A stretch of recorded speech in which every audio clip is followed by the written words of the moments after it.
오직 예수님, 예수님밖에 없습니다. 예수님 생각하면 얼굴이 활짝 피시기를 바랍니다. 비록 이제 좀 전에 책망을 받으셨어도 그래도 예수님 생각하면서 얼굴이 펴야 됩니다. 나도 뭐 기분 나쁜 소리 하면 나도 그렇게 좋겠냐고요. 사실 기분이 안 좋아요. 그런데 설교를 시작하면서는 예수님 생각해야지 누구 생각하겠습니까? 그래서 우리가 삶 가운데 예수님을 생각하며 이길 수 있더라고요. 오늘 이 시간에 나병의 구체적 증세와 영적 의미 세 번째 말씀드립니다.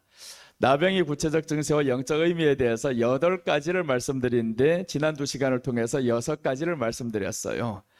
첫째는 피부병 대해서 말씀드렸는데 이 피부병이라는 것은 죄의 흉측성에 대해서 말씀드렸습니다. 피부, 죄의 흉측성이 이렇게 흉측하구나, 죄가 흉측하구나, 예수님 믿지 않을 때의 그 모습이 이렇게 흉측했구나, 이것을 말씀드렸어요. 백반은 모든 인간은 원죄를 가지고 있다라고 말씀드렸습니다. 모든 인간은 원죄를 가진다. 누구나 다 나름없이 모든 인간은 다 원죄를 가지고 있습니다. 이 원죄를 용서받았기 때문에 어떤 사람도 정죄할 수가 없어요. 책망과 징계와 이런 것은 할 수 있지만 정죄는 못합니다. 예수님 앞에 용서받은 사람이기 때문에 정죄해서 안 되는 거예요. 자, 셋째는 종기입니다. 종기 증세는 죄의 결과로 인한 하나님의 형상 파괴였습니다. 죄의 결과 오면 하나님의 형상이 파괴됩니다. 우리 안에 종교가 사라지고 영광이 사라지고 그러면 삶이 피폐해진다 그 말이에요. 너무 힘든 것이 따라옵니다. 아담과 하와가 죄의 결과 때문에 에덴 동산을 쫓겨나잖아요. 땀을 흘려야 삽니다. 그리고 나아가서 고통이 있어야 살아갑니다. 그러니까 죄의 결과로 이런 것들이 온 겁니다. 오늘 성도들에게는 고통이 없어야 됩니다. 가난은 있을지라도 이 가난도 면할 수 있는 하나님의 축복이 있어요. 그래서 죄의 결과로 하나님의 형상 파괴됐다. 화상입니다. 화상이라는 것은 조금 나았어요. 나았는데 그 안에 지금 숨어 있는 것들이 있습니다. 이것들이 나와버립니다. 그래서 숨어 있다 범죄로 드러나는 죄의 모습이다. 죄라는 것이 항상 숨어 있습니다. 어디에 숨어 있냐? 약한 곳에 숨어 있어요. 내가 어떤 것이 약하냐? 돈에 약하냐? 가난에 약하냐? 사람에 약하냐? 자존심에 약하냐? 그럼 그 가운데 숨어 있는 거예요. 숨어 있다가 내가 가장 치명적으로 거기가 타격받았을 때 이것들이 튀어나온다라는 겁니다. 그럼 결국에 상대방도 죽이고 나도 죽는 거예요. 다 죽습니다. 숨어있다 범죄로 드러나는 죄의 모습이다. 머리와 수염의 증세입니다. 머리털이 다 가늘어지고 머리 여기에서 우묵한 것이 파여있고 이런 것은 죄로 인해 하나님의 영광이 떠나감을 의미합니다. 죄로 인해서 하나님의 영광 떠납니다. 그리고 어루러기입니다. 어루러기는 정하다라고 말씀했어요. 허물이 있지만 예수님께서 정하다고 하셨어요. 이건 칭의를 의미합니다. 오늘 본문 말씀은 나병의 구체적 증세와 영적 의미 셋째인데 대머리 증세입니다. 대머리 증세. 이 대머리 증세는 40절에서 이렇게 말씀합니다. 누구든지 그 머리털이 빠지면 그는 대머리니 정하고 앞머리가 빠져도 그는 이마 대머리니 정하니라. 아니 대머리 증세를 향해서는 정하다라는 거예요.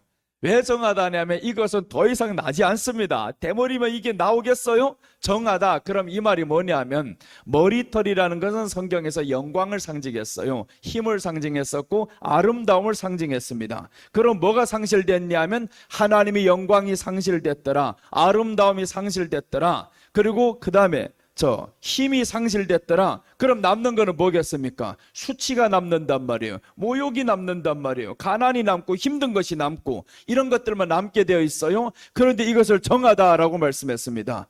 이 말씀은 우리 현실을 인정하고 주님 앞에 나오는 사람은 정함을 받게 된다 그 말씀이에요. 그래서 대머리 증세는 예수님을 만나기 전 성도의 모습입니다. 예수님을 만나기 전 성도의 모습. 그래서 오늘 우리 이익주 성도님을 위해서 한번 책망을 하신 겁니다. 이제는 예수님 믿겠다고 믿는다고 등록한다고 했으면 성도인 거예요. 성도라면 대머리 증세, 하나님의 영광이 떠나고 힘이 상실되고 이게 다 없어지는 겁니다. 하나님 앞에 인정하는 거예요. 오늘 나는 주님 앞에서 돌아왔습니다. 내 전에 대머리 증세 끝났습니다. 그러고 보니까 머리가 진짜 대머리시네. 그 뜻이 아닙니다. 이 대머리를 말하는 게 아닙니다. 오늘 성경에서 말씀하는 이 대머리는 하나님이 영광이 떠나고 힘이 떠나고 축복이 떠나고, 그런데 내가 그렇다는 사실을 인정하는 거예요.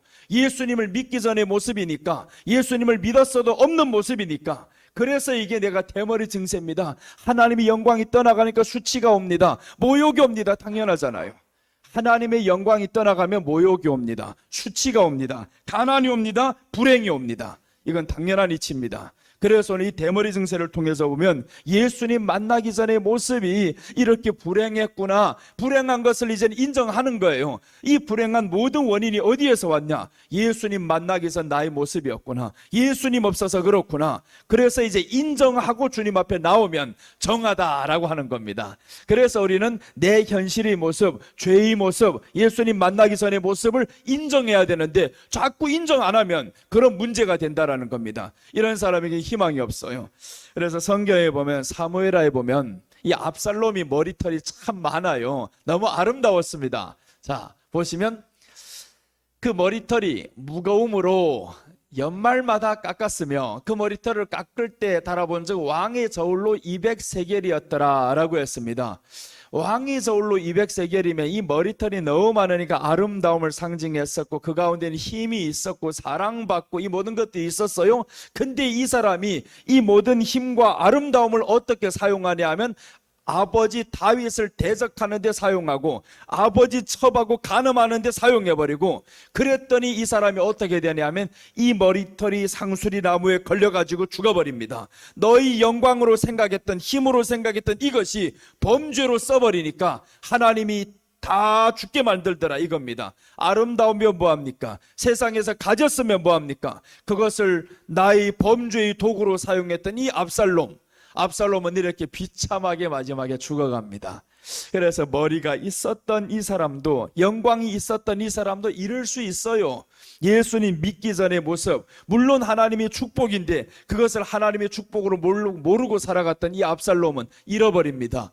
그런데 우리는 예수님 모르면서 살면서 고난과 수욕과 수치와 이런 것들 다 받았어요. 이제는 인정하는 거예요. 나 희망 없습니다. 주님 앞에 나왔습니다. 그대로의 모습 나왔습니다. 그러면 주님께서 감당해 주신다라는 겁니다.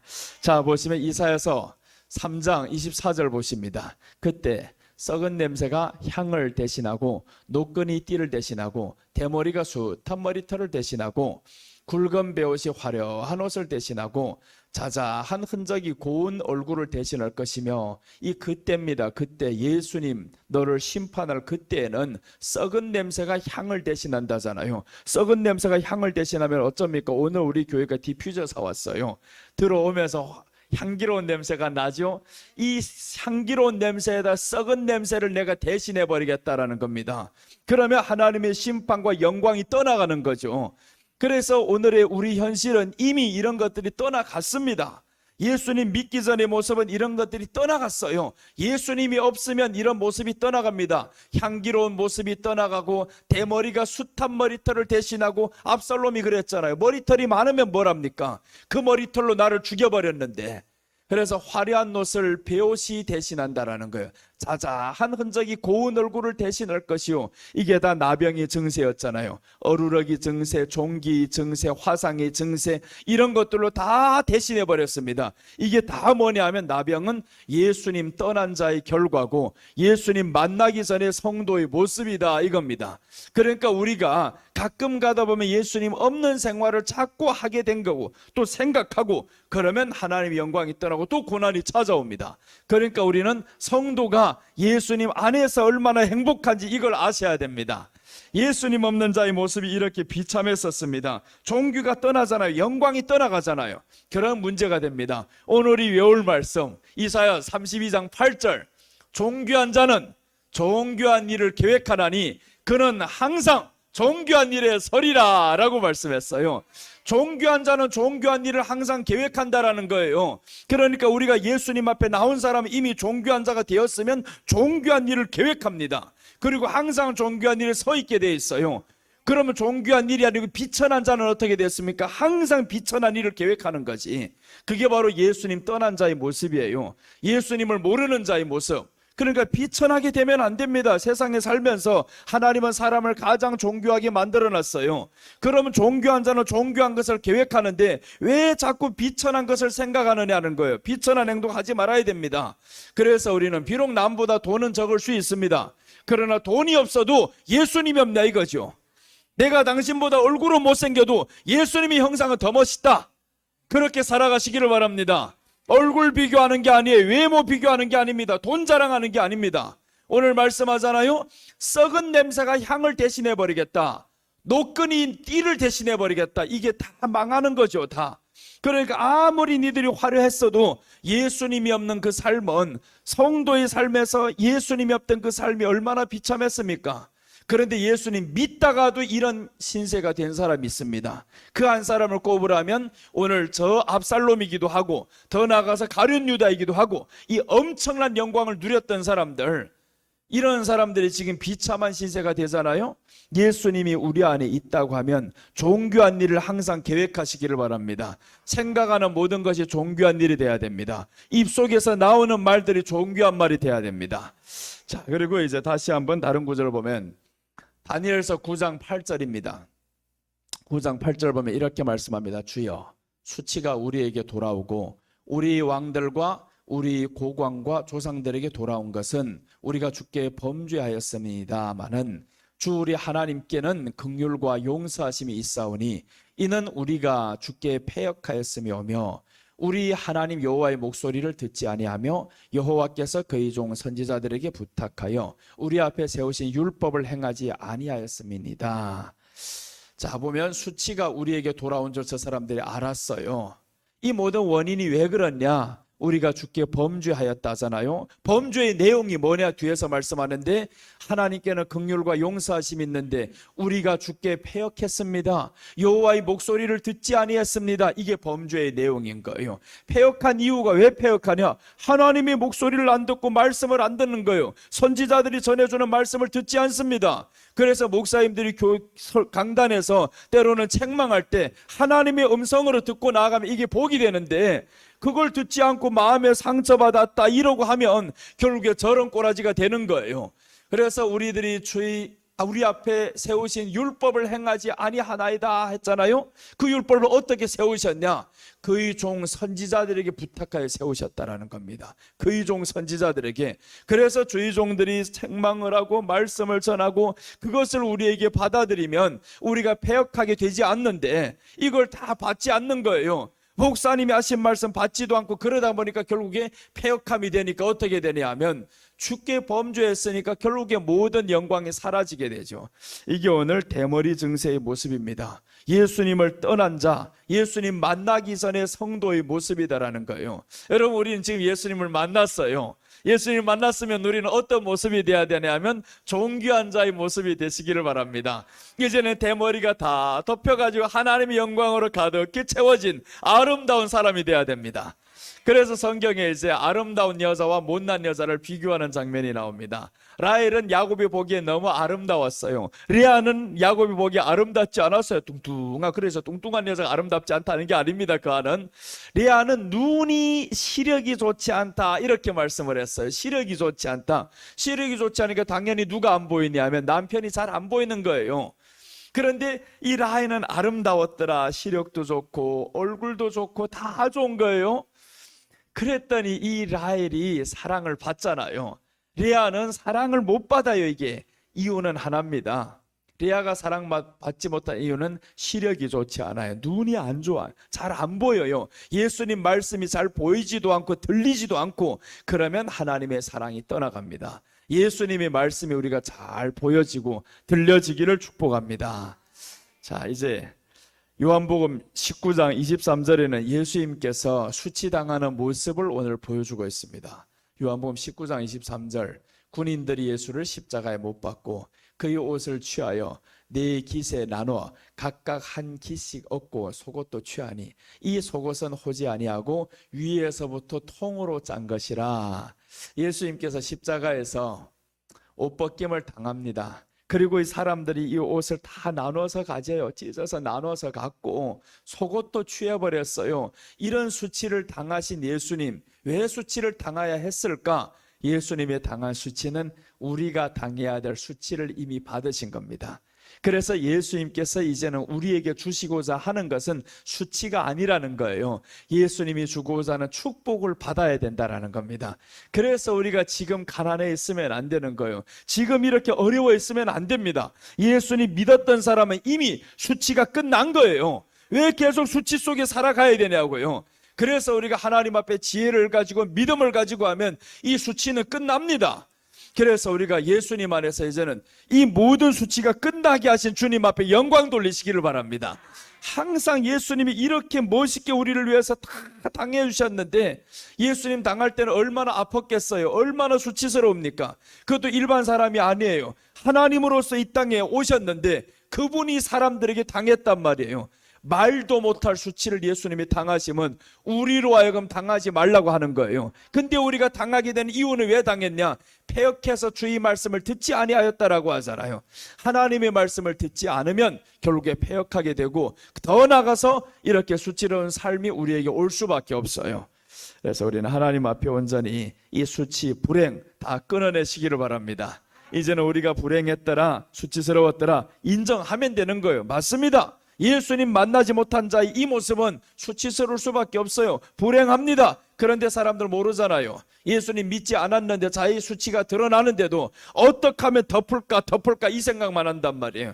죄는 덮는다고 없어지는 게 아닙니다. 자신들이 못 덮어요. 그렇게 할 수 있을 것 같으면 아담과 하와가 벌써 죄를 덮었습니다. 범죄하고 나서 무화과로 아무리 덮어도 안 되잖아요. 해가 쨍쨍 비치니까 다 드러나잖아요. 세상의 법도의 이 모든 것으로 쨍쨍 비춰보면 우리들이 수치가 다 드러납니다. 예수님의 말씀으로 비춰보세요. 다 드러납니다. 그래서 우리는 예수님 앞에 용서를 받아야 되는 겁니다. 용서를 받아야 돼요. 민수기 12장 13절 보십니다. 이렇게 말씀합니다. 모세가 여호와께 부르짖어 이르되 하나님이여 원하건대 그를 고쳐주옵소서. 여호와께서 모세에게 이르시되 그의 아버지가 그의 얼굴에 침을 뱉었을지라도 그가 이래동안 부끄러워하지 않겠느냐. 그런즉 그를 진영 밖에 이래동안 가두고 그 후에 들어오게 할지니라 하시니, 오늘 이 말씀은 그의 아버지가 그에게 침을 뱉었을지라도 이래동안 부정하게 된다라고 했어요. 근데 이 부정하게 된 사람을 위해서 누가 기도하냐 하면 모세가 기도를 합니다. 이 말씀은 예수님께서 우리를 위해서 기도해 주는 모습이에요. 우리 아버지가 우리에게 침 뱉었다라는 것은 우리 아버지는 원래 마귀였습니다. 마귀가 침을 뱉었어요. 그러니까 우리는 가난하고 흉측하고 그렇게 살아갈 수밖에 없습니다. 그런데 이런 사람을 위해서 예수님께서 기도해 주신단 말이에요. 모세가 기도해 주신단 말이에요. 그러니까 이래 후가 되면 들어오게 할지니라 라고 했습니다. 이래 후가 언제입니까? 예수님이 못 박히고 나서 이래가 지나잖아요. 이래 후에 들어올지니라. 예수님이 부활하고 나니까 들어올지니라. 그 말씀인 거예요. 예수님이 부활하셔서 이제는 우리가 정하게 됩니다. 들어오면 되는 거예요. 이 길을 주님이 열어주셨다라는 겁니다. 이래 후에 그 이래 동안 가두고 그 후에 들어오게 할지니라. 이걸 예수님하고 연결하면 어떻게 해석할 건데요? 이래 후가 되면 뭐가 어떻게 정하게 됩니까? 예수님이 이래였잖아요. 예수님이 닷새째 날에 잡히셨습니다. 못 박히십니다. 그리고 무덤에 들어갑니다. 그리고 일곱째 날 주일날에 예수님이 돌아가시고 여덟째 날에 부활을 하시는데 오늘날로 말하면 이래인 거예요. 이래 후에라고 했으니까 마태복음에서도 마가복음에서도 말씀하잖아요. 그 이래가 지난 첫째 날에라고 말씀합니다. 그때 예수님 부활하셨어요. 예수님의 부활이 우리를 정결하게 하는 그날입니다. 그러니까 이래 후에 우리가 들어올 수가 있어요. 지금 우리가 하나님 앞에 나왔다는 것은 이미 이래 후가 된 겁니다. 예수님의 부활이 우리에게 임했다라는 겁니다. 그러니까 우리가 정결하게 되는 사람들이에요. 정결하게 된 사람, 대머리 증세가 해결된 사람, 이런 사람들 이제 복이 넘쳐야 됩니다. 더 이상의 가난이 주관하지 못하게 하셔야 되는 거예요. 질병이 주관하지 못하게 해야 되고. 그래서 요즘 들어가 사람들이 그러잖아요. 만병의 원인이 다 어디에서 오는? 스트레스에서 온다. 왜 스트레스 받습니까?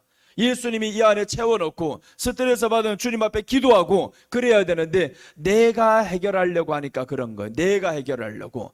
그래서 우리가 내가 해결하기 전에 예수님 앞에 이 모든 것을 가지고 오라잖아요. 수고하고 무거운 짐 진 자들아 다 내게로 오라 했습니다.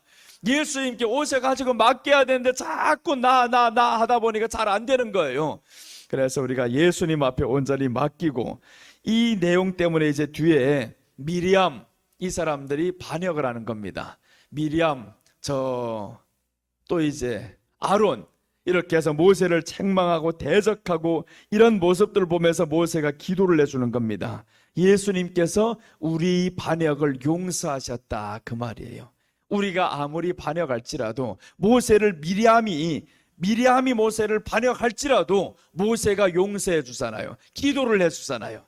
그 모습은 예수님이 우리 반역을 용서해 주신다, 그 말입니다. 우리가 얼마나 반역하고 살았어요. 예수님 믿었어도 반역하고 살잖아요. 그럼에도 불구하고 예수님은 우리를 용서해 주시는데 70번씩 7번이라도 내 앞에 나오면 용서한다라는 거예요. 회개하면 용서하겠다.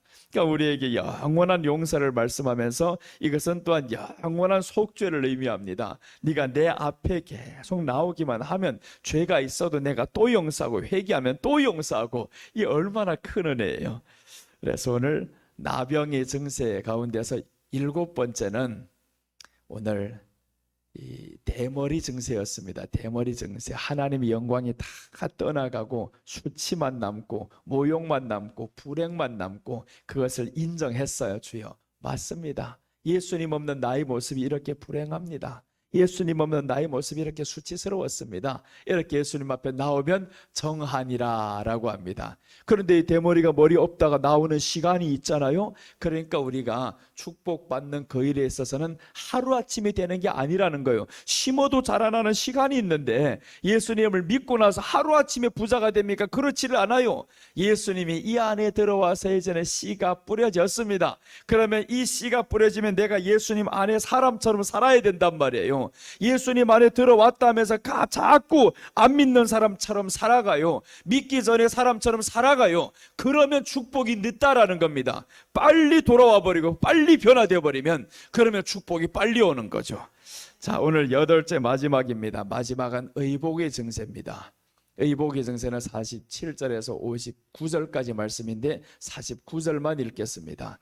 그 의복에나 가죽에나 그날의 씨에나 가죽으로 만든 모든 것의 병색이 푸르거나 붉으면 이는 나병의 색점이라 제사장에게 보일 것이요 라고 했습니다. 의복의 나병이라는 건 의복에 곰팡이가 꼈다, 그 말이에요. 우리가 장롱에다가 옷을 계속 두고 있다 보면 습하면 곰팡이가 끼잖아요.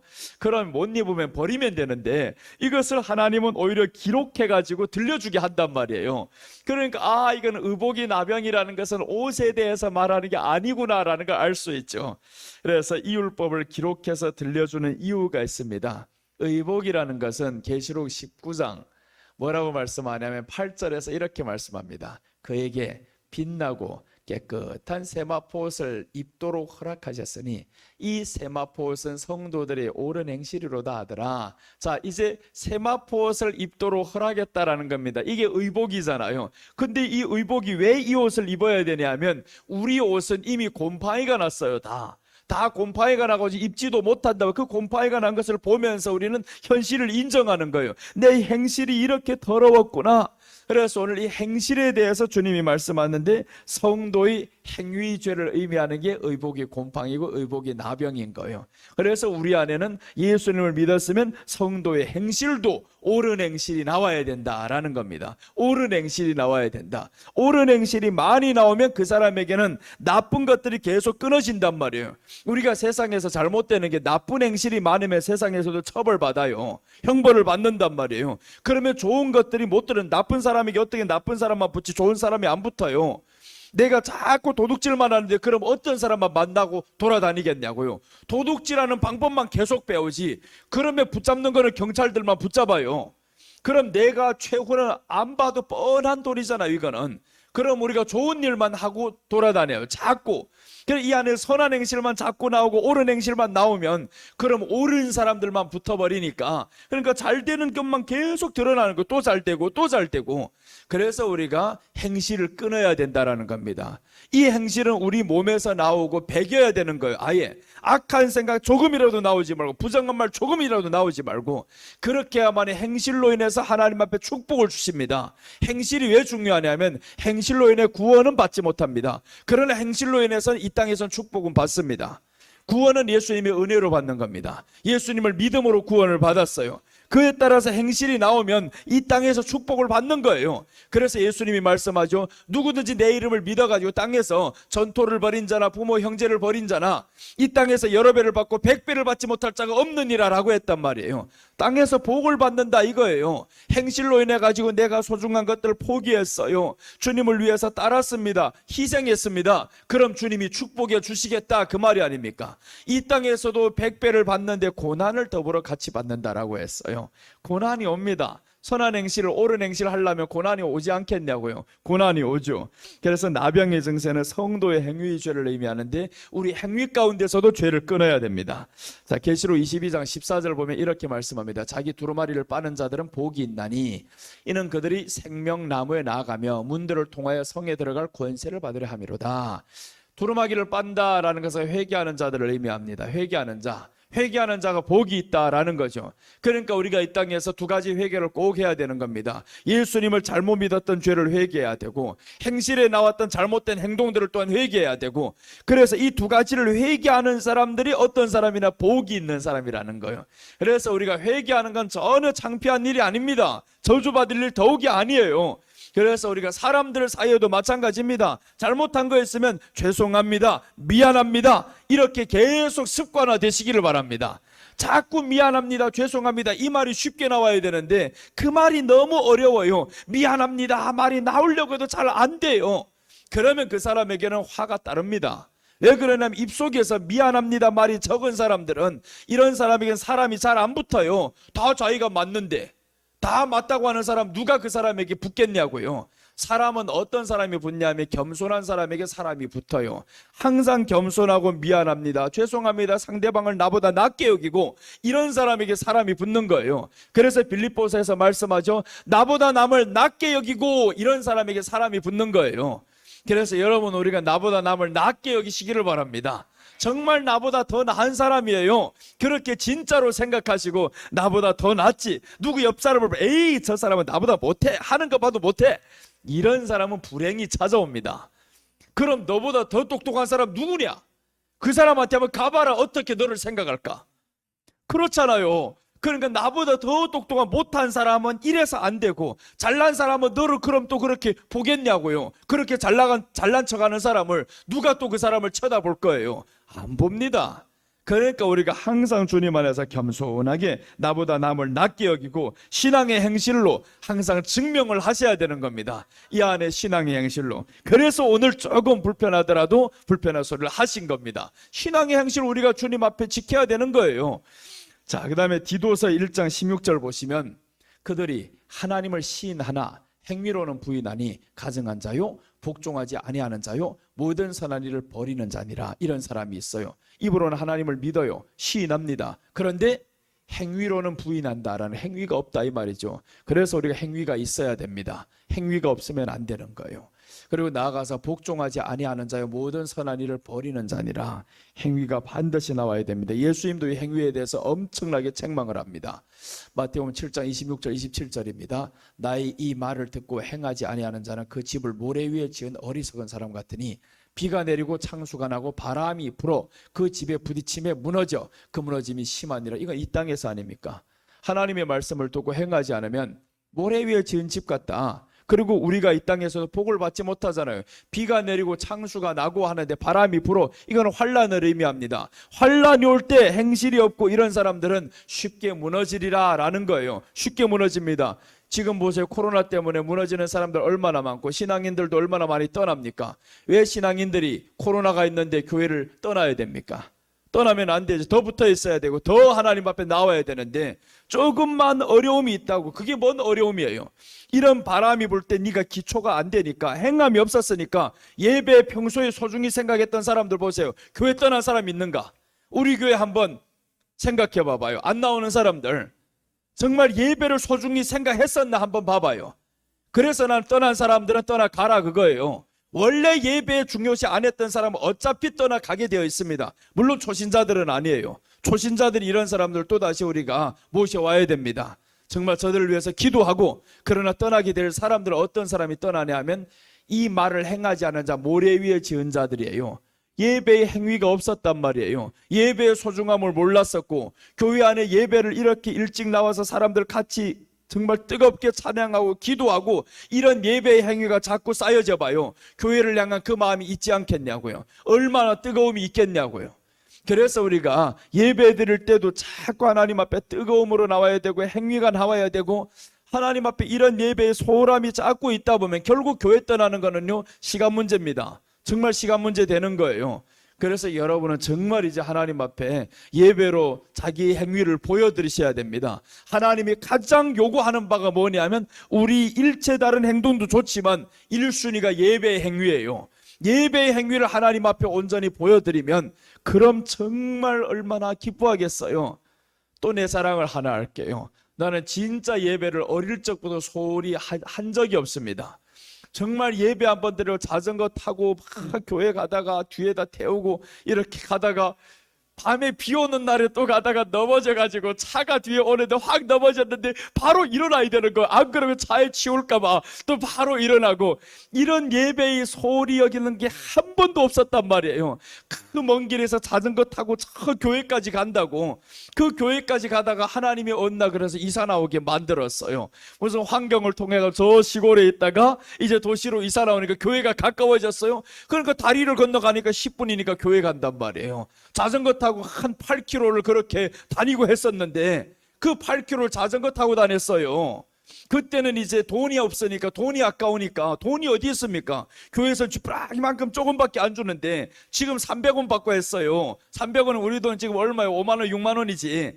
그것 가지고 하면 뭐가 남는 게 있습니까? 하나도 없어요. 그러니까 자전거 타고 가서 둘이 나왔다 갔다 하면 하루에 8원이 들어가요. 한 달이면 30원이 넘어도 와서 헌금을 해야지 하면 이런 것만 깨지는 게 100원이 더 깨지면 어떻게 살아갑니까? 이 자전거 타고 열심히 돌아다녔단 말이에요. 그러니까 하나님이 이제는 자전거 타고 돌지 않고 네 발차를 하나님 허락하셨어요.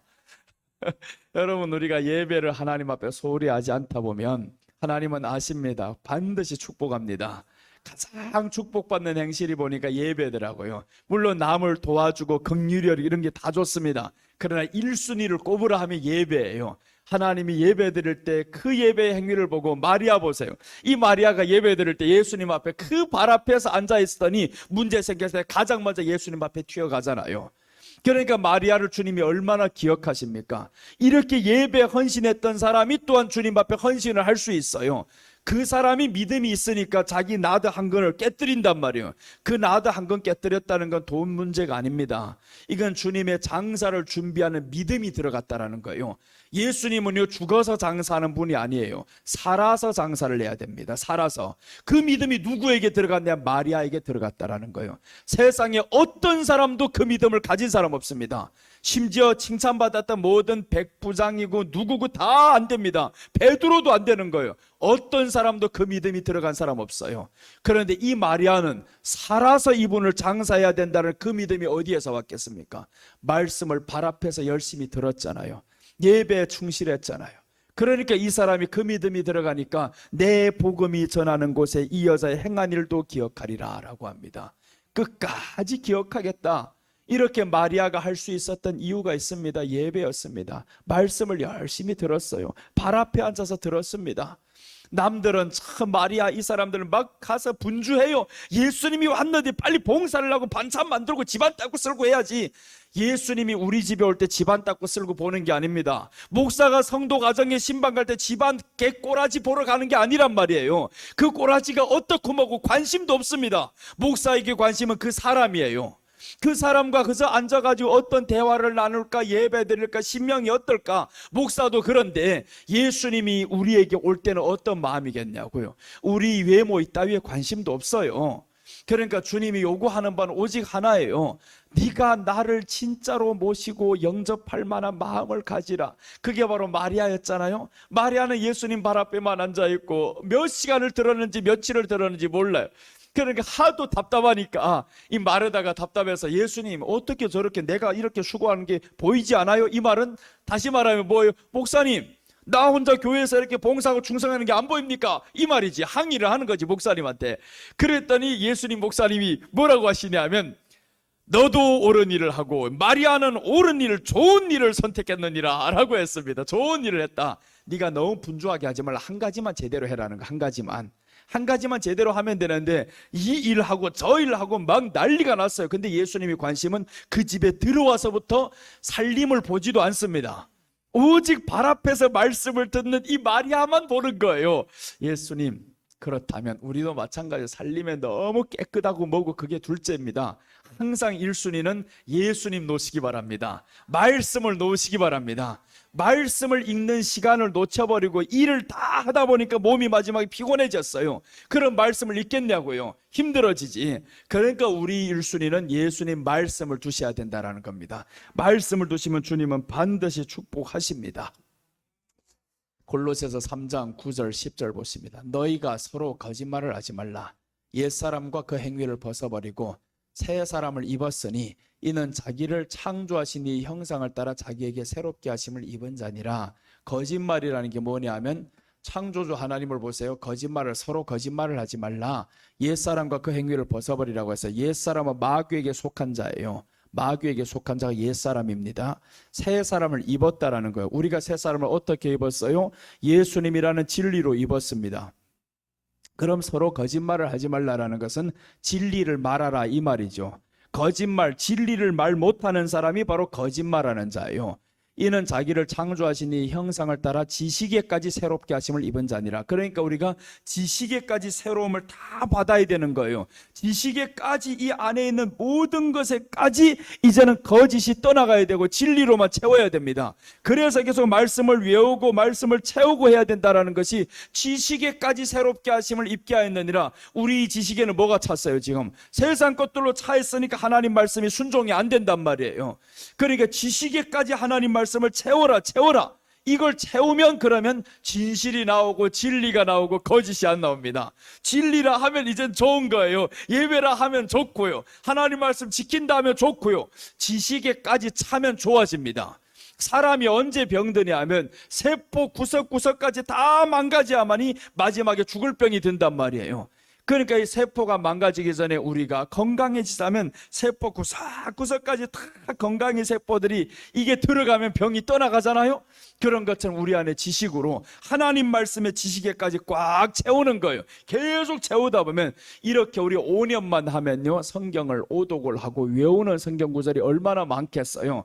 주일날에 한 구절씩만 외워도요 5년이면 300구절 가까이 외웁니다. 300구절만 외운 게 있으면 치매는 저리 가라. 이제는 치매도 저리 가고 하나님 말씀 300구절만 여러분들 외우는 게 있는가 봐봐요.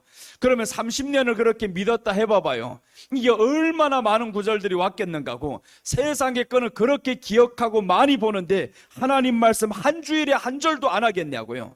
한 주일에 한 절도 왜 못 외우겠습니까? 못 외운다는 게 아니라 그만큼 마음을 안 들였다라는 거지. 마음을 들이면 외워집니다. 얼마나 많은 말씀도 마음을 들이다 보면 처음이 힘들고 두 번째 힘들죠. 자꾸 외우다 보면 한 번만 보면 외워집니다.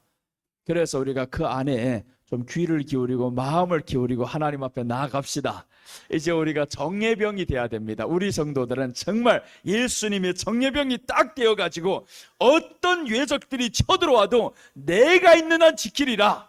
내가 지난 주간에 계시록을 다 마쳤어요. 계시록 안에 보면 예수님이 이 사람들 향해서 뭐라고 하냐면 기초석이라는 거예요. 이 아내를 보이는데 저 하늘에서 예루살렘에서 내려오는데 저 하늘에서 오는 거 보면 예루살렘이 오는 거예요. 근데 예수님이 소개하기를 내 사랑하는 아내다라고 합니다. 이 아내를 말씀하는데 뭐라고 말하냐면 이 아내는 성곽이라는 거예요. 예루살렘 성곽이다. 바람을 막아주고 이 모든 어려움을 막아주고 침략을 막아주고 이게 성곽이에요. 성도가 바로 이 성곽이라고 칭찬하는 겁니다. 예수님이 너희들 이렇게 힘들게 교회를 지켰던 거 내가 아노라. 믿음을 지켰던 거 아노라 하는 거예요. 거기에다 대고 기초석이라는 겁니다. 교회 안에서 기초석 역할을 냈지. 막아주고 기초석이 뭡니까? 이 기초석이 없으면 집이 무너진단 말이에요.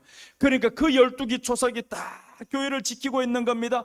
아무리 누가 와서 찔러도 바람이 불어도 그 자리를 꿋꿋하게 지켰던 기초석이다. 거기에 위에 이름까지 해서 12사도의 이름이 있더라. 12사도의 이름이라는 것은 주님이 너희 순교적인 믿음을 보셨다라는 거예요. 순교적인 믿음을 보시고, 이 사람들이 12사도의 믿음인데 더 나아가서 12보석의 이름을 저들에게 쫙 주시는 거예요. 12보석. 너희들 이렇게 존귀하고 보석같이 이제는 아주 소중한 사람이 되었다라는 거예요. 그래서 예수님 보시기에 우리가 가장 소중한 사람들 되시기를 바랍니다. 그 자리를 지키는 하나님의 일꾼들이 되셔야 됩니다. 이 기초석은 옮기면 안 되는 거예요. 기초석은 자꾸 옮기면 안 되고, 일꾼이라면 그 자리를 바람이 불어와도 누가 뭐라 해도 꿋꿋하게 서 있는 겁니다. 그래서 우리는 초신자도 들어오면 일꾼이 돼야 되는 겁니다. 다 일꾼인 거예요. 일꾼은 일이라는 게 뭐냐 하면 하나님의 말씀을 믿고 영생 받는 것이 일입니다. 하나님의 말씀을 믿어지고 영생을 받고, 이게 일인 거예요. 교회 안에서 어디 큰 일을 한다거나, 그 일보다 더 중요한 것은 예수님의 이름을 믿는 것이 바로 하나님의 일임이라고 했습니다. 그 믿어서 이 안에서 어떤 열매가 있는지 우리 한번 점검합시다. 기도하겠습니다. 하나님 아버지, 감사를 드립니다. 오늘도 하나님께서 우리를 지켜주셨고 한 주간도 지켜주신 가운데 우리가 또한 살게 되었습니다. 하나님 보호해 주셔서 감사하고, 남은 여생을 주님이 오시는 그날까지 하나님의 축복하심 안에서 존귀한 자로 살아갈 수 있도록 우리 성도들을 축복하시고, 말씀 듣는 모든 사랑하는 심령들 주님 안에서 늘 승리하게 하여 주옵소서. 감사를 드리며 다시 오실 예수님의 이름으로 기도드립니다.